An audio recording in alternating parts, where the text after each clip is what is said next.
guys, I'm going to give you a little bit of backstory about how my day's gone today. I'm working on the set for Pirates of the Caribbean 4. It's been really, really great. It's been really, really fun. Got away early today, so I walk in at 4, and it hits me. I don't have a title for my talk today. So I sort of trace around my room. I think, oh God, what's the title for my talk today? And then it hits me. What Star Trek taught me about business.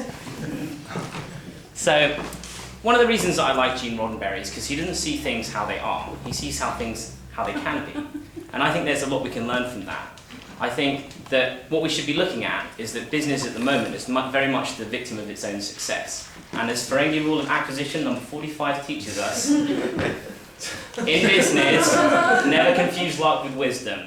Okay, so how can we make business better? Well, I think what we need to look at the moment is, given the recession that's just happened, what business did wrong. And let's have a look at the PR problem that business currently has and how that currently holds them back. Then I think we need to look at how business is changing and how that's really exciting. And I think we should look at social enterprise that's really looking to invest in our economic prosperity and really emphasizing the prosperity part of that. And secondly, I want to talk about is if you run a sort of business that is like a social enterprise, what that does to your business. Because if you make people feel good and you feel good, that's a business that can really shine because you inspire people. Okay, so we've had a banker speak tonight, and he had a good little joke about, right, don't tell anyone, but I'm a banker. So when we say the word banker, we've got this image that's somewhere between Skeletor and the Boston Strangler in terms of but I think it's great that Rachel Eleanor is actually here tonight, because I think what she kind of shows us in Dragon's Den is actually that entrepreneurs are very, very different. They tend to be very nerdy, they tend to be very creative, and they're very passionate about wanting to sell their idea. You know, it's from the basis of how can I make something work better, how can I make this service better, how can I help people? And I think that's something that we need to understand and really help embrace. And we need to look at the people who are thinking like that and the people who are making this successful. So let's look at things like innocent smoothies, okay? Not only are all their foods healthy and all natural, they're also 100% recycled, and there's no carbon footprint on what they create. So we think that that's absolutely wonderful. We think that they're being successful in the market and doing no harm with that. And we think that's fantastic.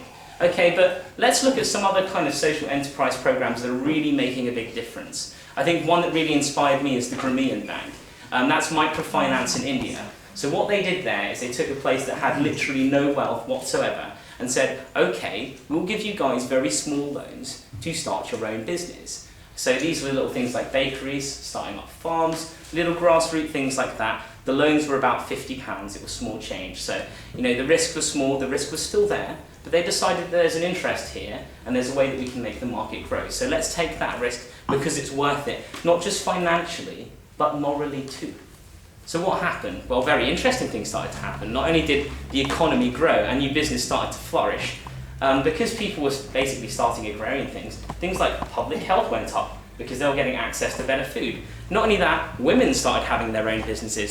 So women were being better represented in things like business. Things like civil rights for women have actually gone up in result of this because they demand more of a voice in the political sphere now because they command wealth in a way that they didn't do previously.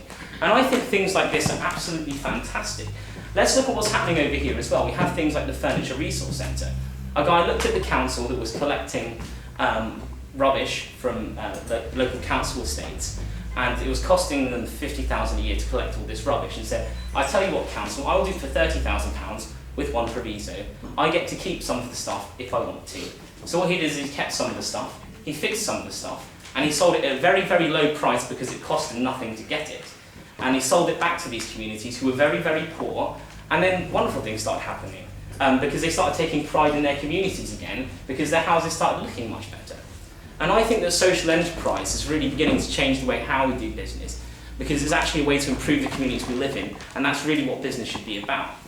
Now, some of you might be thinking, okay, you know, I'm not a social entrepreneur, you know, I don't run a bank, I don't run a furniture resource centre. Okay, if Rachel's listening, her profits next year, invest them in a green bank. She'll create jobs, she'll help combat climate change, she'll produce jobs in this country, and we think that's wonderful. I think everybody here, if they can think of somebody who's being harmed by the society they live in and has the business acumen to change things, they can do it. Okay, and what do you get for that? You get the single biggest thing that anyone ever wants, and that's that you get to go home and say, I helped someone today.